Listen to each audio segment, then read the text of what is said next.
I never expected my life to shift from quiet, predictable station duties to running from an alien empire because of a single drop of blood. One moment, I was a field medic stationed on a remote mining moon. The next, I was kneeling beside a dying alien princess whose gaze would rewrite my fate. The chain of events started the moment we picked up the distress beacon. It came through the comms like a broken whisper, repeating coordinates, a weak pulse, and a symbol we didn't recognize. Our station chief wanted to ignore it. We weren't equipped for rescue operations outside our perimeter. But the beacon repeated again, and again, and then a final time, weaker than before, like the last breath of someone desperately hoping for help. I couldn't ignore that. So I stole one of the outpost rovers and went myself. The crash site was easy enough to find. Half buried in silver dust and jagged black rocks was a sleek starcraft, its hull cracked open like the shell of a dying insect. Smoke hissed from its wounds, curling into the low gravity like ghostly ribbons. I expected the pilot to be dead. I expected nothing more than a body recovery. What I found instead made my heart stop. She was collapsed halfway out of the ship, glowing faintly with a soft lilac bioluminescence even through her injuries. Her hair shimmered like threads of silver-blue light. Her breathing was shallow, barely a flutter. Her skin was marked with a lattice of dark purple symbols that dimmed every time her pulse weakened. Her blood was iridescent and pooled around her like liquid starlight. I'd never seen a species like hers. And then her eyes opened. They were luminous, shifting between violet and gold like twin suns. "Human," she rasped. "Help me." Her voice was melodic even in pain, like music carried on breath. Instinct overrode fear. I pulled her fully from the wreckage, checked her vitals, tried to stabilize her. But her body rejected every med-gel patch, every stimulant, every stabilizer I applied. Her skin was cold and dimming fast, like a star collapsing. "What do you need?" I asked. Her fingers weakly curled around my wrist. "My species cannot regenerate without compatible catalyst." She swallowed, trembling violently. "Your blood reacts strongly to mine." I blinked. "My blood? How would you even know?" She squeezed my wrist with surprising strength. "Your scent carries iron. The right kind. One drop, just one.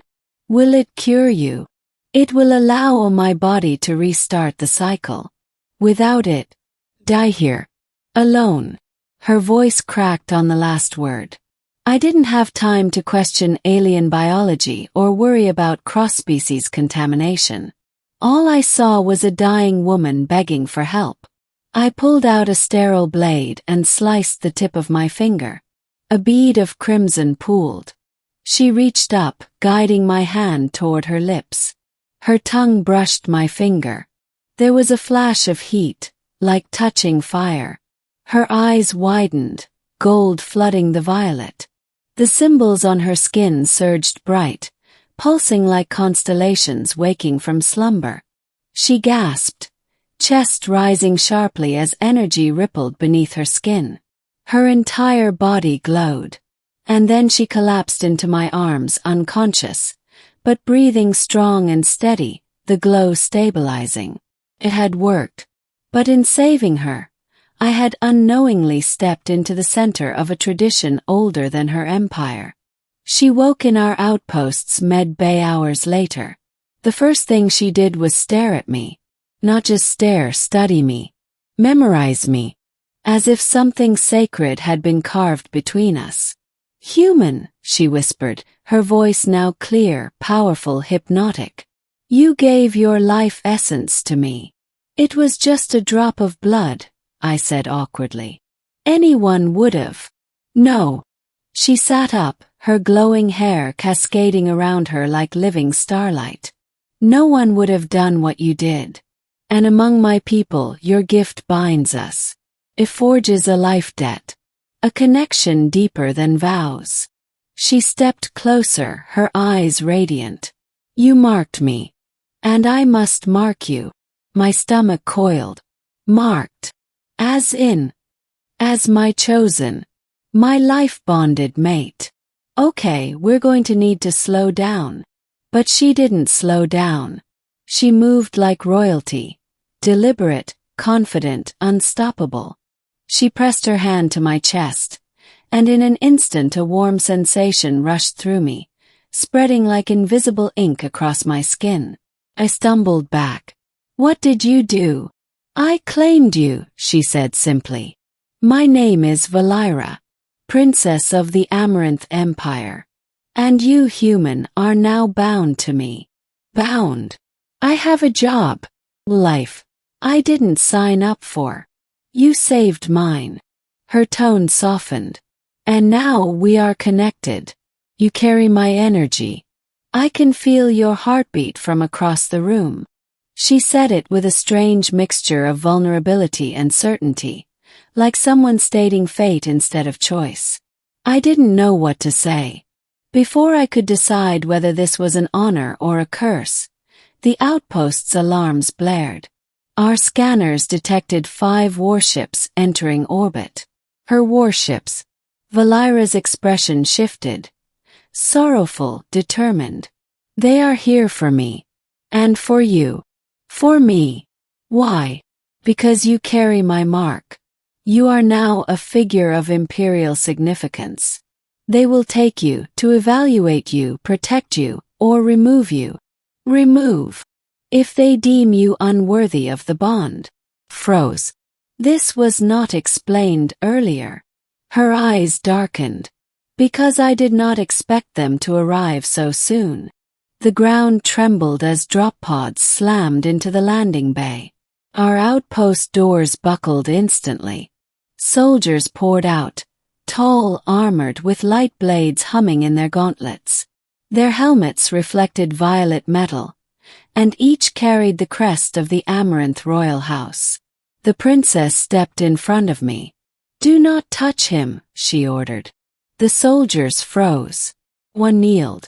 Princess Valira, we received your energy flare. We feared the worst. I survived because of him, she said firmly. He is mine. And he will be treated with the highest respect. The soldiers exchanged glances. Their leader stepped forward. A human cannot be a royal mate. It breaks the bloodline protocols. Valira's hair glowed fiercely. I do not care for protocols. He saved me. He healed me. He is bonded to me. He contaminated you, the commander replied coldly. Your blood carries his essence now. The Empress will not accept this. Valira's glow intensified. If the Empress wishes to challenge my choice, she may do so in person. Princess, your mother does not negotiate. She commands. Her posture stiffened, and for the first time I saw fear in her eyes. Fear of her own mother. The commander turned toward me, examining me like an insect under a magnifier.